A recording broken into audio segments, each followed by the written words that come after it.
On the Chinese market rally, let's bring in Samantha Vadas from Beijing.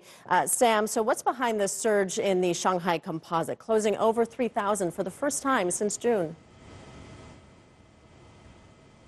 Yeah, hi there, Rachel. Well, as you say, news of a possible trade deal between the US and China really seemed to put wind in the sails of markets in this part of the world. Today, analysts say the rally was really a continuation of market strength that has emerged since October of last year. This follows the strongest weekly gains for the Shanghai Composite in more than 4 years last week, and that was powered by expectations for government stimulus and policy support as China kicks off its annual meeting of Parliament tomorrow. But of course, also that announcement by global index provider MSCI that it will quadruple the weighting of Chinese A shares in its global benchmarks later this year. Meanwhile, blue chips added 1.2% with volumes at almost 230% of the Shanghai Exchange's 30-day moving average. At the same time, shares in Hong Kong neared an 8-month high. So news of progress in trade talks clearly boosting investor appetite there too.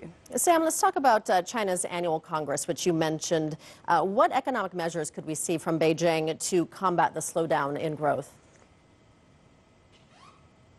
Yeah, well, Chinese leaders will be really vowing this week to keep the country on safe footing as the country and the economy faces its biggest test in years. Premier Li Keqiang is expected to offer plenty of assurance when he opens the forum tomorrow that Beijing will do more to help businesses, boost demand and, of course, safeguard jobs. Sweeping tax cuts may also be on the cards, which economists say could be worth nearly $300 billion.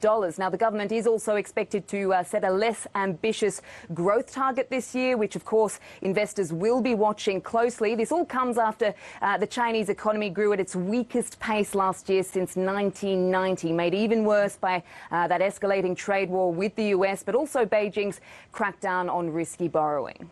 And Sam, one quick last question. Where do things stand with the trade negotiations between the US and China? Are they close to a deal, as reports suggest? And what is China offering in order to secure a deal? Well, we've heard nothing more from the Chinese side since reports this deal was close. Markets will, of course, be paying very close attention, and if these reports are true, it could be huge. They suggest that China has pledged structural economic changes. In exchange, the US could roll back tariffs on at least $200 billion worth of Chinese goods.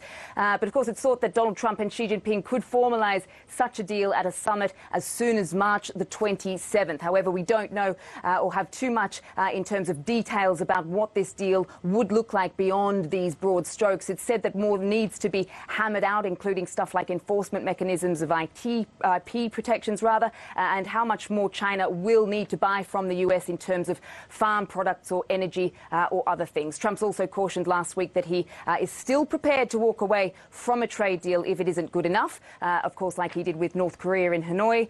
Clearly, though, the potential impact of any type of agreement could be massive for the global economy and global markets. Rachel. All right, Samantha Vadas live in Beijing. Sam, thank you.